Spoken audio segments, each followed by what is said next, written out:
బుడమేరు వరద బాధితుల సహాయ చర్యల్లో లోటుపాట్లు కనిపిస్తున్నాయి. వరద నీటిలో చిక్కుకున్న వారిని బయటకు తీసుకురావడంలో వేగం మందగించింది. శాఖల మధ్య సమన్వయం లోపించడం, ఎవరు పర్యవేక్షిస్తున్నారో తెలియని పరిస్థితుల్లో మంగళవారం 3వ రోజు కూడా వరద నీటిలో చిక్కుకున్న వారిని రక్షించలేని దయనీయ పరిస్థితులు నెలకొన్నాయి. విజయవాడ కార్పొరేషన్ పరిధిలోని 15 డివిజన్లు బుడమేరు వరదలో చిక్కుకున్నాయి.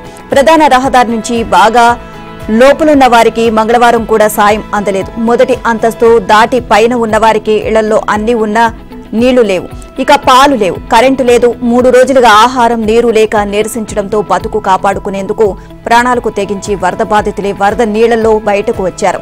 మేడలోతు నడుము లోతున్న నీళ్లలో కర్రలు ఆసరాగా చేసుకుని ఒకరి చేతులు మరొకరు పట్టుకుని ఒడ్డుకు చేరుతున్న వారు కోకొల్లలుగా కనిపించారు. ఎన్డీఆర్ఎఫ్ బోట్లు మరబోట్లు అని అధికారులు చాలానే చెబుతున్నారు.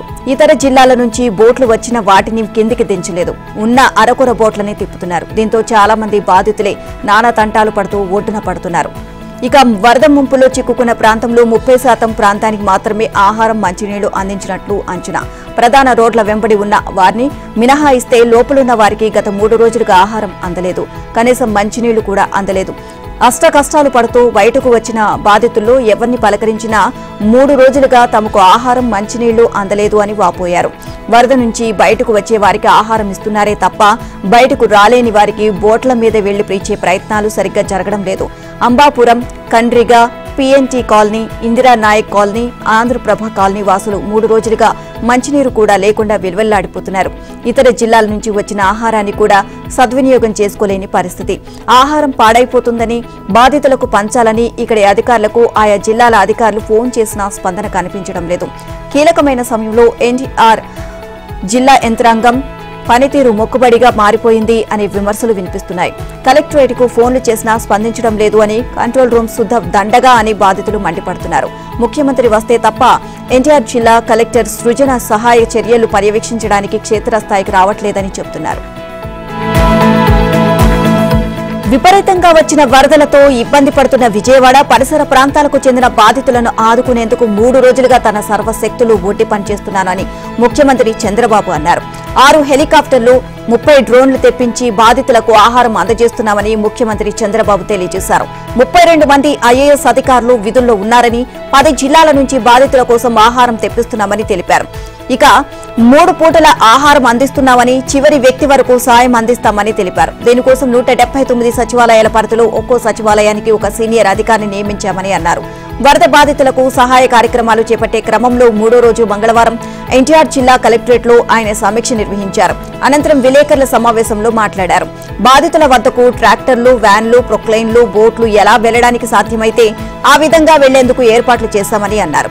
ఇక వరద సహాయక చర్యల్లో పాల్గొంటున్న అధికారులకు ఇప్పటికే స్పష్టమైన ఆదేశాలు ఇచ్చామన్న చంద్రబాబు వాటిని పాటించకపోతే చర్యలు తీసుకోవడానికి వెనుకాడబోను అన్నారు. ఆహార సరఫరా సమయంలో బాధితులు ఎక్కువగా గుమికూడకుండా ఉంటే వారుండే ప్రాంతానికి తీసుకువెళ్లి అందించడం వీలవుతుంది అన్నారు. ఇక ఆహార సరఫరా చేపడుతున్న ఒక్కో బోటులో 4 సిబ్బంది, ఒక ఆక్టోపస్, ఒక గ్రేహౌండ్ సిబ్బంది ఉంటారని చెప్పారు. ప్రజలకు నష్టం జరిగితే ఊరుకునేది లేదు అన్నారు. బాధితులు తమకు వచ్చే ఐవీఆర్ఎస్ కాల్కు సరైన రీతిలో స్పందించాలని చంద్రబాబు కోరారు. ఎక్కడ ఆహారం అందలేదో చెబితే అక్కడికి అధికారులను పంపుతాం అని చెప్పారు. ఇక విపత్కర పరిస్థితుల్లో ఉన్నవారు తమ సమాచారం అందించాలని అన్నారు. బాధితుల కోసం ఎంతైనా ఖర్చు చేస్తాము అన్న చంద్రబాబు వారంతా సంయమనం పాటించాలి అన్నారు. అరగంట ఆలస్యమైనా అందరికీ న్యాయం చేస్తామని చెప్పారు. సమాజంలో బాధ్యత కలిగిన వారంతా బాధితులకు అండగా నిలవాలని చంద్రబాబు పిలుపునిచ్చారు. చల్లని చంద్రుని మాదిరిగా ఉండే సీఎం చంద్రబాబు భగభగా మండారు. వరద ముంపు ప్రాంతాల్లో సాయం అందడం లేదు అన్న ఫిర్యాదులు ఇంకా వస్తుండటంతో ఉన్నతాధికారులు, మంత్రులపై ఆయన విరుచుకుపడ్డారు. ప్రతి ఇంటికి సాయం అంది తీరాలని తేల్చి చెప్పారు. సాయం అందలేదు అన్న ఫిర్యాదు ఒక్కటి వచ్చినా నేను ఊరుకునేది లేదు. ఐఏఎస్ అధికారులనైనా మంత్రులైనా సస్పెండ్ చేయడానికి వెనుకాడేది లేదు. ఇప్పటికీ 2 రోజులైంది. బాధితులు ఇంకా ఎన్ని రోజులు ఎదురు చూడాలి? సహాయ సామాగ్రికి కొదవలేదు, డబ్బులకు వెనుకాడాల్సిన అవసరం లేదు. ప్రతి ఇంటికి వాటిని చేర్చడమే మీ పని. అది కూడా మీరు చెయ్యలేకపోతే ఊరుకోను, చెయ్యలేని వాళ్లు పక్కకు తప్పుకోండి, చేయగలిగిన వాళ్లతో చేయించుకుంటాను అంటూ సీఎం సీరియస్ గా మాట్లాడినట్లు సమాచారం. ఇక బాధితుల నుంచి ఫోన్ల ద్వారా చేసిన సర్వేలో వారికి అందుతున్న సాయంపై సంతృప్తి శాతం తగినంతగా లేకపోవడం చంద్రబాబు ఆగ్రహానికి కారణమైందని చెబుతున్నారు. ఈ సర్వేలో తమకు సాయం అందిందని చెప్పిన వారు 70% ఉన్నారు. 30% అందలేదు అని చెప్పారు. ఇక ఆ వివరాలను అధికారులందరికీ పంపారు. ఇంత శాతం ప్రజలకు అందకపోతే మీరేం పనిచేస్తున్నట్లు? ఎవరికి అందుతోంది? లేనిది చూసుకొని బాధ్యత లేదా? ఇంటింటికి తిరిగి నేనే పంచాలా? నేను ఒక ఆదేశం ఇస్తే 24 గంటల్లో సంపూర్ణంగా అమలు చేసిన చరిత్ర మన అధికార యంత్రాంగానికి ఉంది. ఇప్పుడేంటి దౌర్భాగ్యం? గత 5 ఏళ్లలో వ్యవస్థలు ఇంత పతనమయ్యాయా అని చంద్రబాబు నిలదీశారు. ఇది ఒక విపత్తు. ప్రభుత్వం వచ్చిన 3 నెలలకే ఈ విపత్తు రావడం దురదృష్టకరం అని డిప్యూటీ సీఎం పవన్ కళ్యాణ్ అన్నారు. విపత్తు తలెత్తగానే ప్రభుత్వం సత్వరమే స్పందించి ఎఫెక్టివ్ గా పనిచేసింది అన్నారు. ముఖ్యమంత్రి చంద్రబాబు ఆధ్వర్యంలో అందరం సహాయ కార్యక్రమాల్లో పనిచేస్తున్నామని చెప్పారు. ఇక చంద్రబాబు వ్యయ ప్రయాసాలు కోర్చి పనిచేస్తున్నారు. 72 గంటలుగా నిద్ర కూడా లేకుండా అధికారులంతా పనిచేస్తున్నారని చెప్పారు. కుంజనపల్లిలోని రాష్ట్ర విపత్తు నిర్వహణ సంస్థ కార్యాలయంలోని అధికారులతో వరదలపై పవన్ కళ్యాణ్ సమీక్ష నిర్వహించారు. అనంతరం ఆయన మీడియాతో మాట్లాడుతూ విజయవాడ ఇలాంటి పరిస్థితిని ఎప్పుడూ చూడలేదు అన్నారు. ఒకవైపు వర్షాలు ఎక్కువవడంతో వరదలు పెరిగాయి అని చెప్పారు. తెలంగాణలో అధిక వర్షాలు కురిసి వాగుల్లోని నీరు మన వైపు రావడంతో మనకు విపరీతమైన నష్టం జరిగింది అని పవన్ తెలియజేశారు. బుడమేరును గత ప్రభుత్వం నిర్లక్ష్యం చేసింది అన్నారు. కనీసం లాకులు కూడా రిపేర్ చేయలేదు అని మండిపడ్డారు. ఇప్పుడు వాళ్లను తిట్టడం వల్ల ఉపయోగం లేదు అన్న ఆయన ప్రస్తుతం తమ చేతుల్లో ఉన్నది చేస్తాం అని చెప్పారు. సహాయ కార్యక్రమాలను ముందుకు తీసుకువెళ్లే పనిలో ఉన్నామని పవన్ అన్నారు.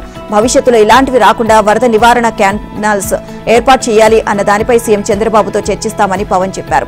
ఇలాంటి సమయంలో తప్పెవరిది అన్నది కాకుండా ఎంతవరకు సహాయ కార్యక్రమాలు చేశామన్నది ముఖ్యమని పవన్ వ్యాఖ్యానించారు. ప్రైవేటు వ్యక్తులు కూడా సహాయ కార్యక్రమాల్లో పాల్గొనాలని పవన్ పిలుపునిచ్చారు.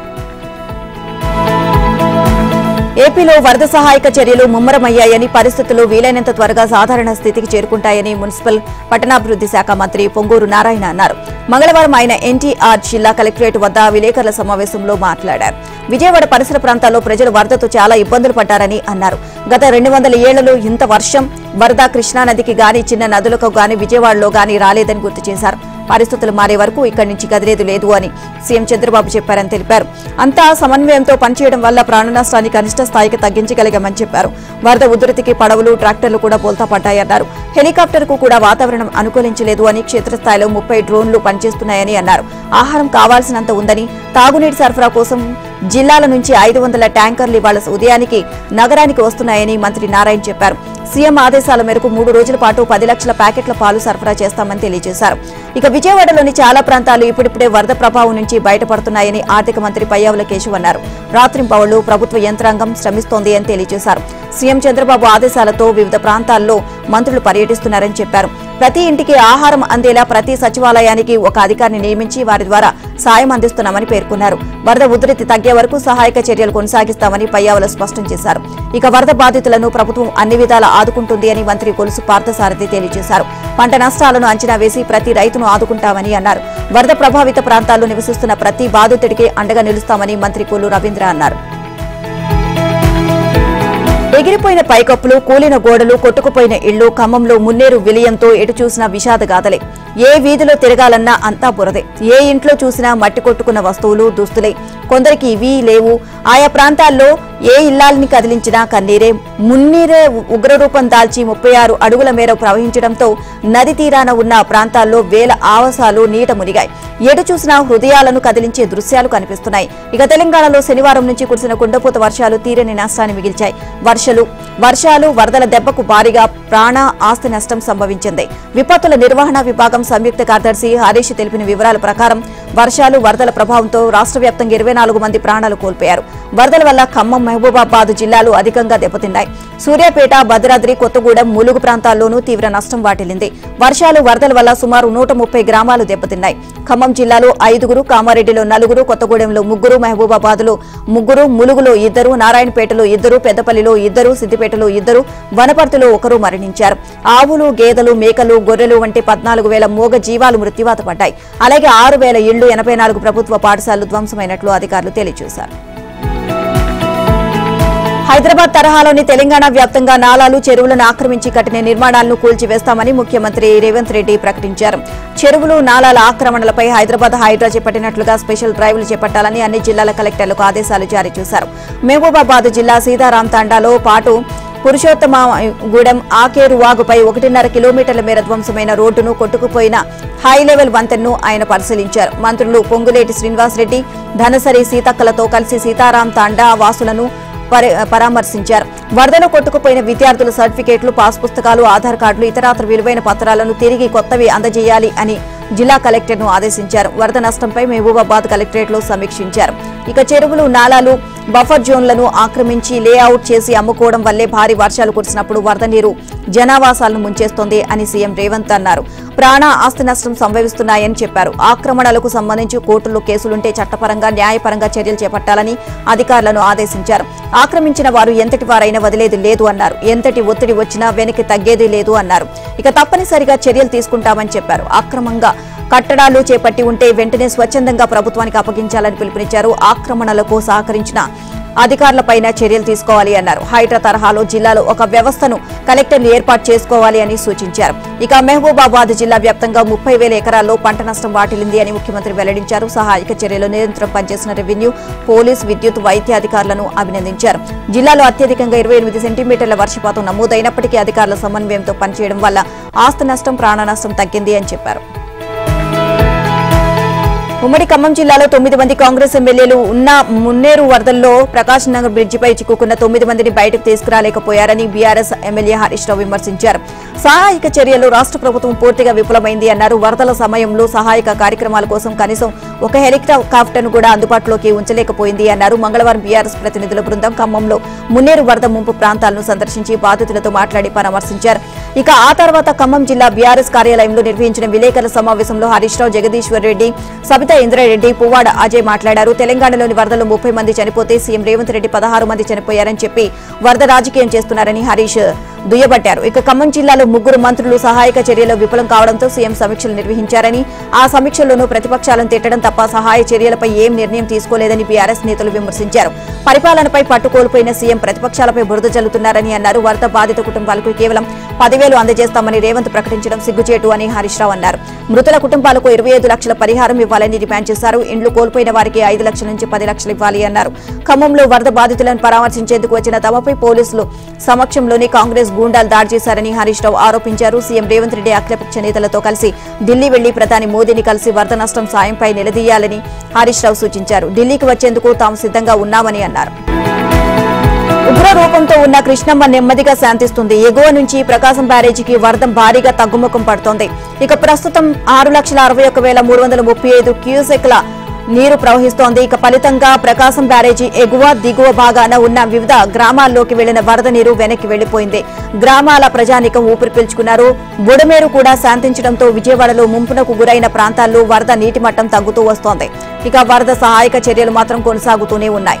ఎన్నడూ లేని విధంగా విజయవాడలో విలయ తాండవం చేసిన వరద తగ్గుముఖం పడుతోంది. ప్రకాశం బ్యారేజీ నిర్మాణం తర్వాత నేటి వరకు రికార్డు స్థాయిలో వరద ఈ ఏడాది మాత్రమే వచ్చింది. 1903 సంవత్సరంలో 10,60,000 క్యూసెక్లు రాగా 2009లో 10,94,000 క్యూసెక్లు వరద వచ్చింది.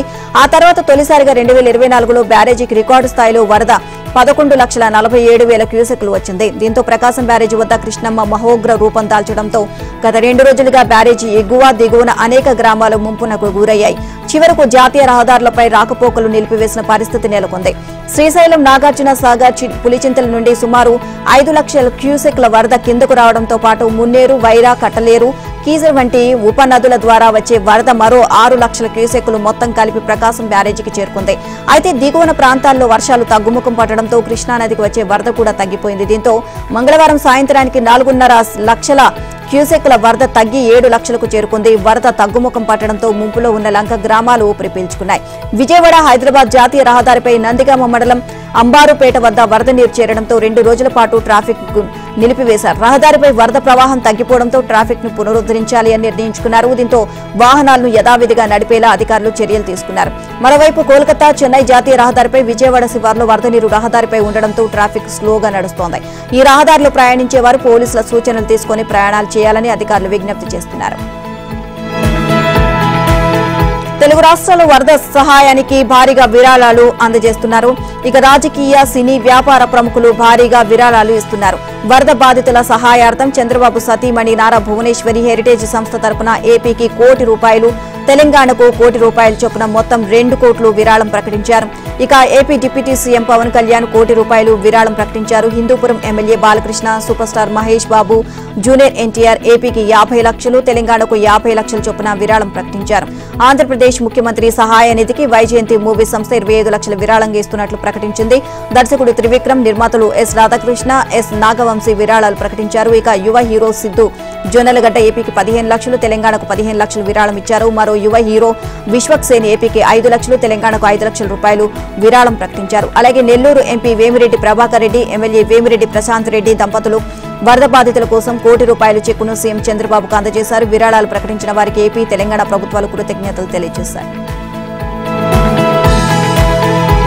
సినీ నటి కాదంబరి జేట్వానీని కట్టడి చేసేందుకు ఐపీఎస్ అధికారులను రంగంలోకి దించడం దారుణమని పీసీసీ అధ్యక్షురాలు వైఎస్ షర్మిల అన్నారు. మంగళవారం కడప కలెక్టరేట్ వద్ద ఆమె మీడియాతో మాట్లాడారు. తాడేపల్లి ప్యాలెస్ లో జగన్ ను సజ్జన్ జిందాల్ పదే కలుసుకోవడం చూసి స్టీల్ ఫ్యాక్టరీ పనులు వేగవంతం చేస్తున్నారని అనుకున్నామని, కానీ కేవలం కాదంబరి అనే మహిళను కట్టడి చేసేందుకు స్కీములు వేశారని పేర్కొన్నారు. ఇక ఇది మామూలు మాస్టర్ ప్లాన్ కాదు అన్నారు. అనదాన్ని ఒకదాన్ని చేసి తొక్కాలని చూశారని, జే ఇద్దరు బుర్రలు పెట్టారని, ఇక జే స్క్వేర్లు కలిసి కార్యాచరణ రూపొందించారని ఆరోపించారు. మీ బుర్రలు జేట్వానీపై కాకుండా స్టీల్ ప్లాంట్ పై పెట్టి ఉంటే అది ఏనాడో కార్యరూపం దాల్చేది అని చెప్పారు. జిందాల్ కోసం జగన్ ఇంత దిగజారడం ఆశ్చర్యాన్ని కలిగిస్తోంది అని, తనకు కూడా 2 కుమార్తెలు ఉన్నారు అనే విషయాన్ని ఆయన మరిచారా అని షర్మిల ప్రశ్నించారు. ఆమెకు అండగా ఉండి పోరాడడానికి తాను సిద్ధమని ప్రకటించారు. ఇక కడప స్టీల్ ప్లాంట్ ను టెంకాయలు కొట్టి ఫ్యాక్టరీగా మార్చారని షర్మిల ఆగ్రహాన్ని వ్యక్తం చేశారు. కేంద్రంలో 10 ఏళ్లుగా అధికారంలో ఉన్న బీజేపీ ప్రభుత్వం వైఎస్ఆర్ తలపెట్టిన ఫ్యాక్టరీగా భావించి మోకాలడ్డిందని ఆరోపించారు. అప్పట్లో ముఖ్యమంత్రిగా 4 ఏళ్ల పాలన తర్వాత చివరి 6 నెలల ముందు కడప స్టీల్ ఫ్యాక్టరీకి చంద్రబాబు శంకుస్థాపన చేసి చేతులు దులుపుకున్నారని అన్నారు. అనంతరం అధికారంలోకి వచ్చిన జగన్ ఎన్నికలకు 6 నెలల ముందు టెంకాయ కొడితే ఒట్టి బూటకమని, అధికారంలోకి వచ్చిన 6 నెలలకే టెంకాయ కొడితే చిత్తశుద్ధి అని పెద్ద మాటలు మాట్లాడారని, ఇదే ఫ్యాక్టరీకి జగన్ 3వ శంకుస్థాపన చేయడం విచిత్రంగా ఉంది అన్నారు. ఎన్నికలకు ఏడాది ముందు 4వసారి 2023లో కూడా శంకుస్థాపన చేశారని గుర్తు చేశారు. జగన్ 4వసారి వేసిన శిలాఫలకం దిష్టిబొమ్మలా ఉందని, దీన్ని టెంకాయలు కొట్టే ప్రాజెక్టుగా మార్చారని షర్మిల ఎద్దేవి చేశారు. కాగా గుడ్లవల్లేరు కళాశాలలో హిడెన్ కెమెరాల వ్యవహారమంతా ఫేక్ ప్రచారమని, 300 వీడియోలు ఉంటే ఒక్కటి కూడా బయటపడలేదు అని తెలియజేశారు. అంతకుముందు ఆమె కడప స్టీల్ ప్లాంట్ నిర్మాణానికి ప్రభుత్వం నుంచి అనుమతులు మంజూరుకు చర్యలు తీసుకోవాలని కోరుతూ కలెక్టర్కు వినతి పత్రం. అమ్మాయిల్ని వలలో వేసుకుని వారితో నూట్ కాల్స్ రికార్డ్ చేసే ఇంజనీరింగ్ విద్యార్థి ఒకరు, ప్రియుడితో హోటల్ గదులకు వెళ్లే ప్రియురాలు మరొకరు, ఆమె వన్ సైడ్ ప్రేమికుడు ఇంకొకరు, చెల్లిని మోసం చేసిన స్నేహితుడి అంతు చూడాలి అనుకున్న విద్యార్థి మరొకరు. ఇలా ఈ 4 ఇంజనీరింగ్ విద్యార్థులే కృష్ణా జిల్లా గుడ్లవల్లేరులోని శేషాద్రిరావు ఇంజనీరింగ్ కాలేజీలో వివాదానికి కారణమని నిపుణులు, పోలీసులు దాదాపు ఒక నిర్ధారణకు వచ్చారు. ఒక అమ్మాయి హిడెన్ కెమెరాలతో హాస్టల్ విద్యార్థుల నగ్న వీడియోలు రికార్డ్ చేసి హాస్టల్లోని అబ్బాయిలకు విక్రయిస్తున్నట్లు పుట్టించిన వార్తల్లో నిజాలు నిగ్గు తేల్చేందుకు అధికారులు ప్రయత్నిస్తున్నారు. ఈ వ్యవహారాన్ని ఏపీ ప్రభుత్వం సీరియస్ గా తీసుకుంది. 3 ఐజీలతో కూడిన బృందాన్ని రంగంలోకి దించింది. ఇక పూణేలోని సీటాక్ నుంచి నిపుణుల బృందం గుడ్లవల్లేరు ఇంజనీరింగ్ కాలేజీకి చేరుకుని విద్యార్థి సంఘాల నేతలు, కళాశాల సిబ్బంది సమక్షంలో హాస్టల్ బాత్రూముల్లోని ఎలక్ట్రికల్, ప్లంబింగ్ పరికరాలన్నీ ఎలక్ట్రానిక్ డిటెక్టర్లతో పరిశీలించింది. మొత్తం విచారణ తర్వాత కళాశాలలోని వైఫై రూటర్లన్నీ సర్ట్ సీడాక్ నిపుణుల బృందంతో విశ్లేషణ చేయిస్తున్నారు. అందులోనూ ఎలాంటి ఆధారాలు లభించలేదు అని సమాచారం. ఇక పోలీస్ శాఖ మరో 2-3 రోజుల్లో మొత్తం నివేదిక ప్రభుత్వానికి అందించే అవకాశం ఉంది.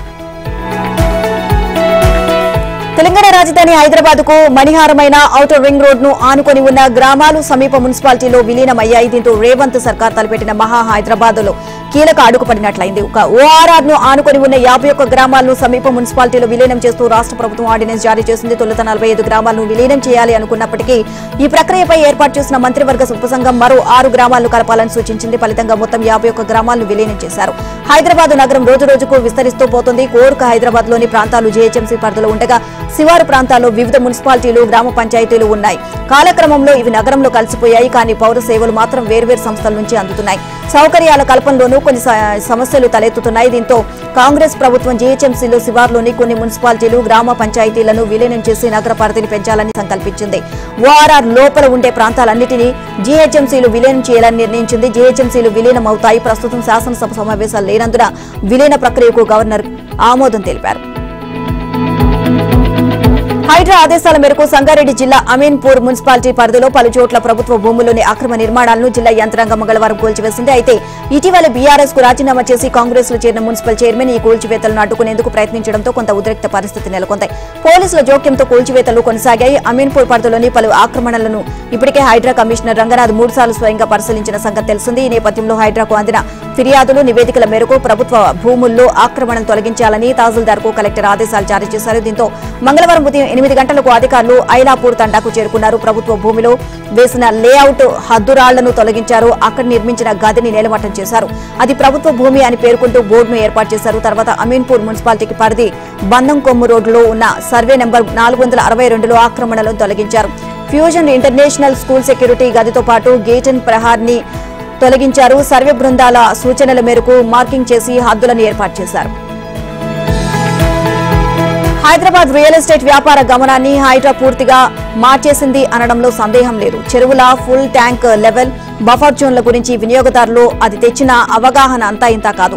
హైడ్రా ప్రభావం ఏ స్థాయిలో ఉందంటే మొదట్లో దాని గురించి పెద్దగా పట్టించుకుని స్థిరాస్తి వ్యాపారులు ఇప్పుడు అనుక్షణం దాని గురించే మాట్లాడుకుంటున్నారు. నిద్రలోనూ హైడ్రా మీదనే ఆలోచనలు. చెరువుల FTL బఫర్ జోన్ లో నిర్మాణాలను హైడ్రా నిర్దాక్షిణ్యంగా కూల్చేస్తుండడం, ప్రజల్లో కూడా దీనిపై చైతన్యం రావడంతో రియల్ ఎస్టేట్ సంస్థలు తమ మార్కెటింగ్ వ్యూహాల్ని పూర్తిగా మార్చేశారు. లేక్ వ్యూ అనే మాటను మాట వరుసకు చెప్పడానికి కూడా భయపడుతున్నాయి. నిజంగా తమ ప్రాజెక్టులు FTL బఫర్ జోన్ పరిధిలో లేకుండా కాస్త దూరంలో ఉన్నా కూడా లేక్ వ్యూ అనే మాటే ప్రస్తావించేందుకు ఇష్టపడడం లేదు. గతంలో లేక్ వ్యూ ఉన్న స్థలాల యజమానుల హవా నడిచేది. ఇప్పుడు ఆ పరిస్థితి లేదు. సరికదా ఆ యజమానులతో చేసుకున్న ఒప్పందాలను రద్దు చేసుకునేందుకు బిల్డర్లు సిద్ధమవుతున్నారు.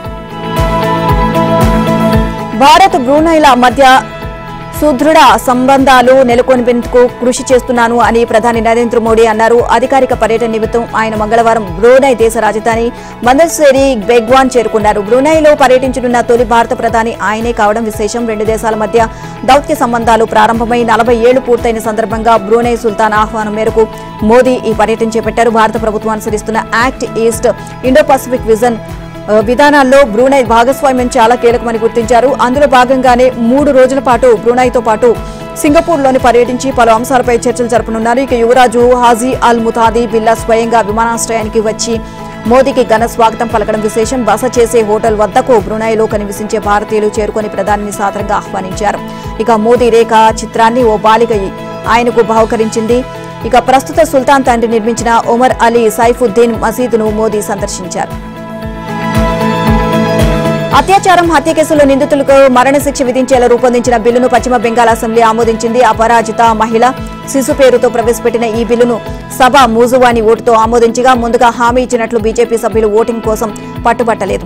కేంద్ర చట్టాలు, భారతీయ న్యాయ సంహిత, భారతీయ నాగరిక్ సురక్ష సంహిత, చిన్నారులపై అత్యాచారాల నిరోధక చట్టంలో సవరణ చేయాల్సిందిగా ఈ బిల్లు సూచిస్తోంది. ముఖ్యంగా అత్యాచారాలతో బాధితురాలి మానసిక స్థితి దెబ్బతినేలా చేసే నిందితులకు మరణశిక్ష విధించాలని అపరాజిత బిల్లు స్పష్టం చేస్తోంది. ఈ నేపథ్యంలో బిల్లుకు రాష్ట్రపతి ఆమోదం తప్పనిసరి. సభలో బిల్లుపై జరిగిన చర్చ సందర్భంగా ముఖ్యమంత్రి మమతా బెనర్జీ బీజేపీ నేతలపై విరుచుకుపడ్డారు. తమ ప్రభుత్వం తీసుకువచ్చిన బిల్లు తరహాలో ప్రధాని మోదీ చట్టాన్ని తీసుకురాకపోవడం సిగ్గుచేటు అని అన్నారు. ఇక ఈ బిల్లును హుందాగా ఆమోదించాల్సిందిగా గవర్నర్ కోరారు. సభలో విపక్ష బీజేపీ నేత కూడా గవర్నర్ ఈ బిల్లును పెండింగ్ లో పెట్టకుండా వీలైనంత త్వరగా ఆమోదించేలా చర్యలు తీసుకోవాలని విజ్ఞప్తి చేశారు. ఆర్జీకర్ ఘటనలో సిబిఐకి చెందిన 6 బందీలను హమాస్ హత్య చేయడంతో ప్రపంచవ్యాప్తంగా విమర్శలు వెల్లువెత్తుతున్నాయి. మరోవైపు కాల్పుల విరమణకు అంగీకరించి బందీలను విడిపించాలి అంటూ టెల్ అవీవ్ నెతన్యాహుకు వ్యతిరేకంగా ఇజ్రాయెల్ పౌరులు పెద్ద ఎత్తున నిరసన కార్యక్రమం చేపట్టారు.